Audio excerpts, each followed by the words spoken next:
Alrighty, welcome back to My Hero Academia Anime Review, episode number 66.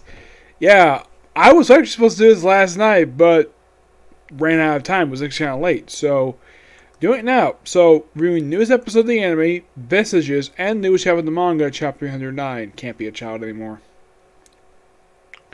Alright, first starting off with the episode itself. This episode, there's having a line saying from 91-93, it technically also adapted from the very last page of chapter number 190. Yep, 190. Yep. Now, what it does here is simply... Now, what it does with basically Dobby is most of the same. Yeah, Dobby shows up just during the party of, Endeavor's big victory. There's some additions here and some minor edits here from the adaptation from manga to the actual episode. The episode starts off not with seeing Dobby per se, like it was in the actual manga. We actually went Endeavor at the hospital. Yep, started with him in the hospital, and he's basically just a flashback to right after he had just beaten the Nemu. Dobby shows up. Yes, Dobby shows up to say, "Hey, I want to chat."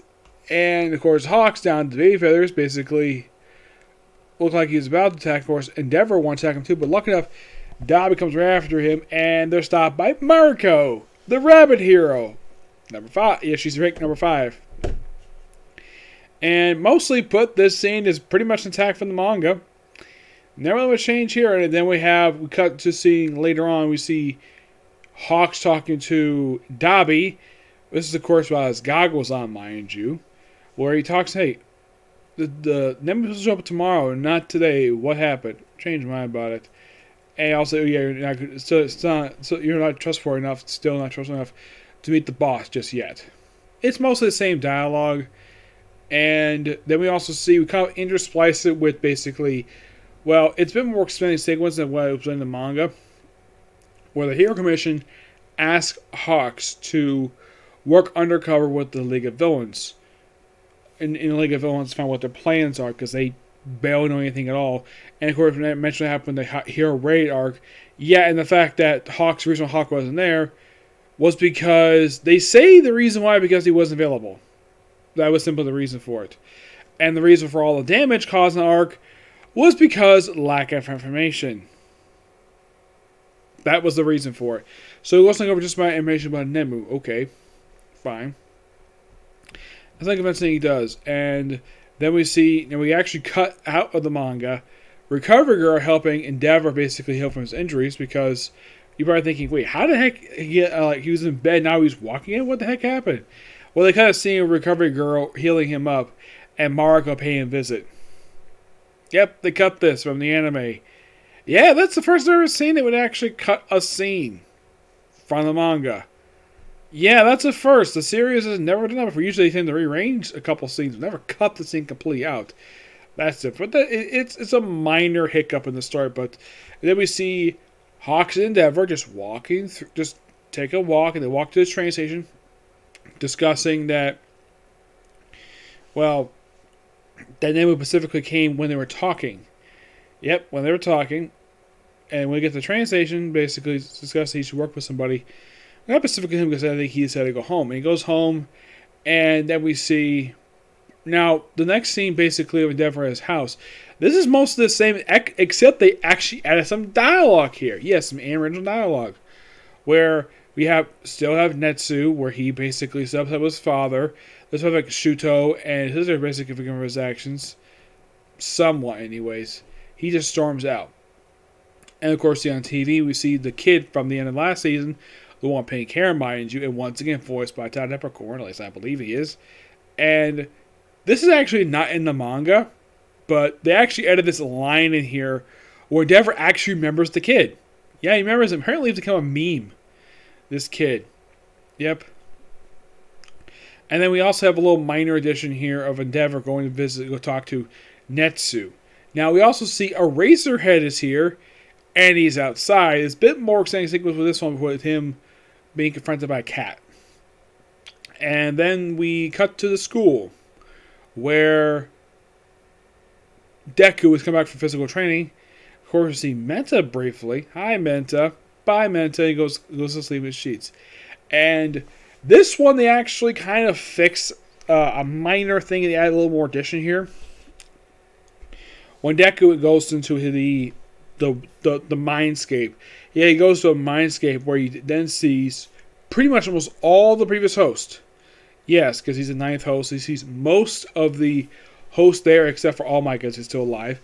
And the first person he sees is All Might's mentor. Yep, and they're all there. A couple he couldn't make out. And then we see, he's like, I know that voice. It's All For One. Yep, it's All For One. Once again, voiced by John Sweeney.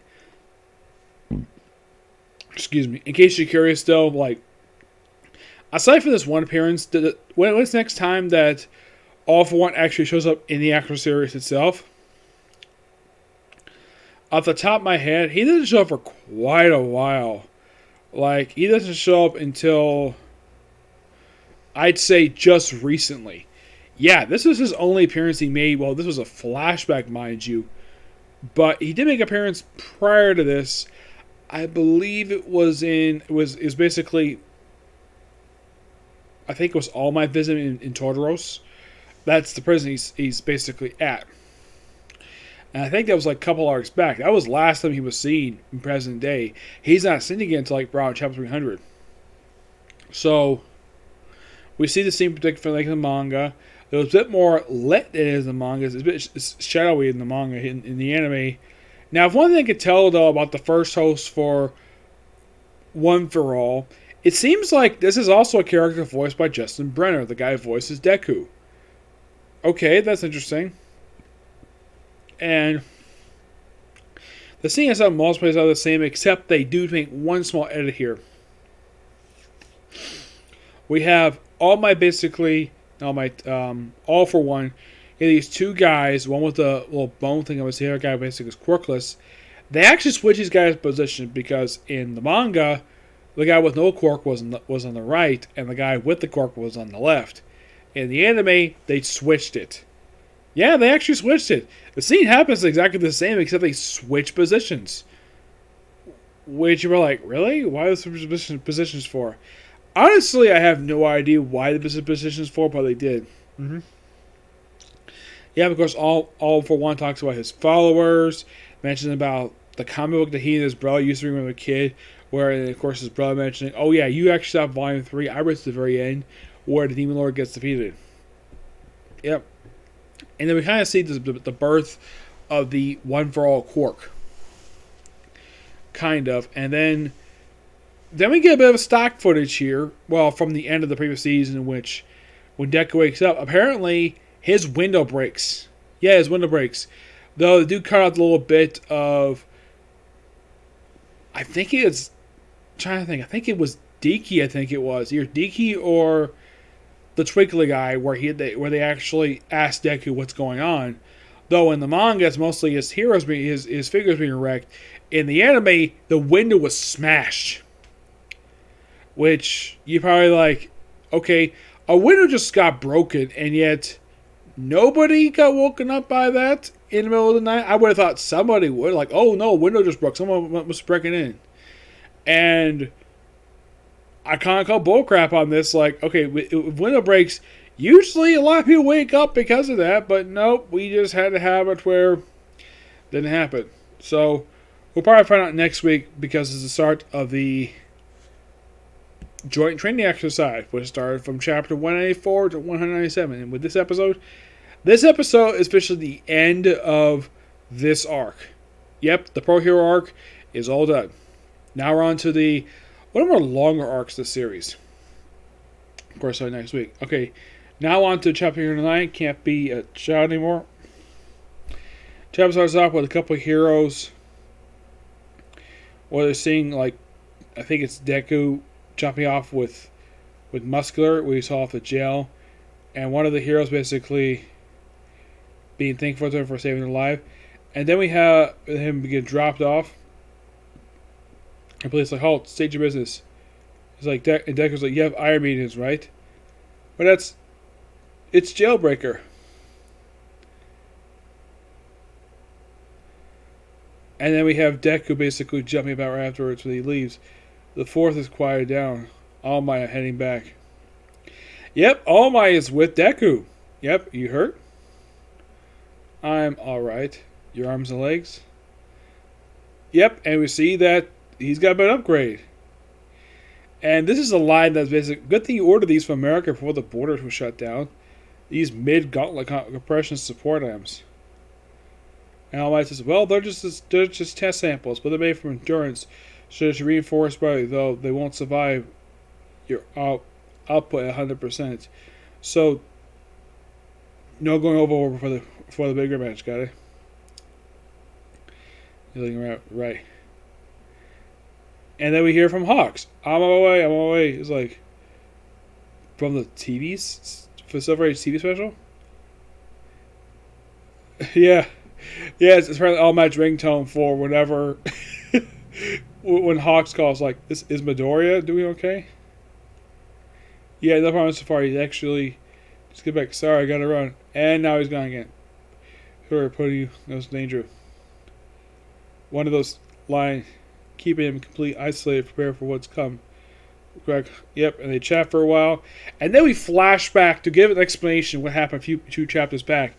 Yeah, this is basically like an in-between thing, where we have a doctor talking to Deku. Says, it seems you previously warned that those extreme injuries could leave you immobilized.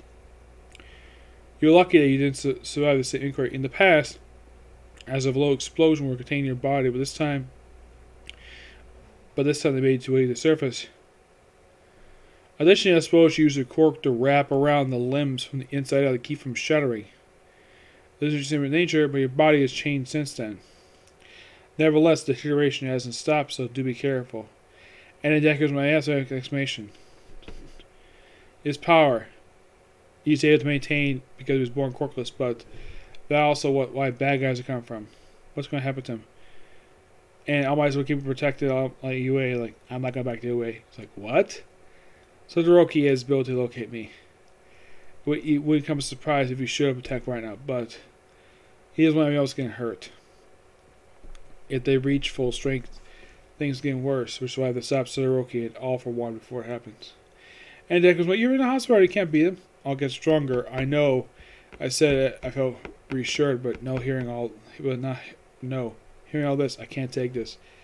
And of course, he thanks his mom for basically beautiful when he was a child. He has to go. And then All Might basically steps, I know. I can't stop him from going, but I'm coming too. We like it a lot. Boy leaving? Yes, not at all. Yes, see where it works. I suppose. Maybe the one who determines their working for its location.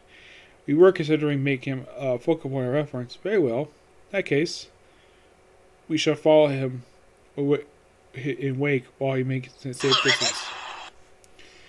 And then we have Deku talking to Gran Torino. And Gran Torino gives Deku his mask. Yep. So, the mask he wears is Gran Torino's. Actually, he wears his scarf. He just gives it to him and says, basically, take that fight. So, Scarlet Leaf villains team up. Top 3 and Deku and All Might. Interesting. I like the fact that the second half of the chapter was dedicated to explaining why the heck Deku was on his own, even though he was last seen in the hospital. At least it kind of explains that. That's great. I mean, mostly put, it just basically continued from last chapter, while also basically explaining what happened just prior to him fighting Muscular, which I think is great. And the fact that he only took him down in just 2 chapters, which is awesome. And with the border shutting down, which is interesting, probably because all the hero commissioners were going crazy, but... And he says he doesn't want to go back to UA because we're in trouble. Okay, fine. But has he actually talked to his classmates about it? He even left a note, but I would not be surprised if someone actually go after him. Yes, the only ones I think will probably go after him probably be Ochaku, Froppy, Ingenium, Momo. I think those 4 definitely will. Bakudo might not go, I'm not sure. Shudo might go. Yes. I think that Tamakari, he might go too. As for anybody else, I don't know, but the first few ones I named, they'll probably go after him. I wouldn't be surprised about that. Heck, I wouldn't be surprised if Red Riot goes after him too. Yep. But yeah, great chapter. Give this one a 9.5 out of 10. Plus, I love the grades. It's awesome that All Might is working with Deku, because he's technically his mentor. And yeah, he's still technically a minor. So, yeah, he's a minor, but he has an adult with him, so it's perfectly fine. And All Might is a recognizable figure, so the police won't question why the heck he's out here like, oh, look, it's All Might. Yep. I think that's great, the fact he's doing this. And gives All Might something to do, even though he's kind of acting like, well, Deku's eyes and ears. He's kind of like in the way, well, for Deku being Batman compared to, like, he's like Alfred to Batman. In the way he's like his version of Alpha, where he basically works behind the scenes, or it could be like a version of Oracle, because technically he's retired, but that doesn't stop him from helping him out, giving like support. But I think one person probably should help out too, but they probably would get permission for her help. And her help out is, of course, the woman who made his gauntlets, Himiko. Yes, I think she would be great to help him out, even if it's basically helping out a vigilante superhero. Though he is a licensed superhero, and he has permission to do this from the top 3 heroes, so it's perfectly fine. Yep.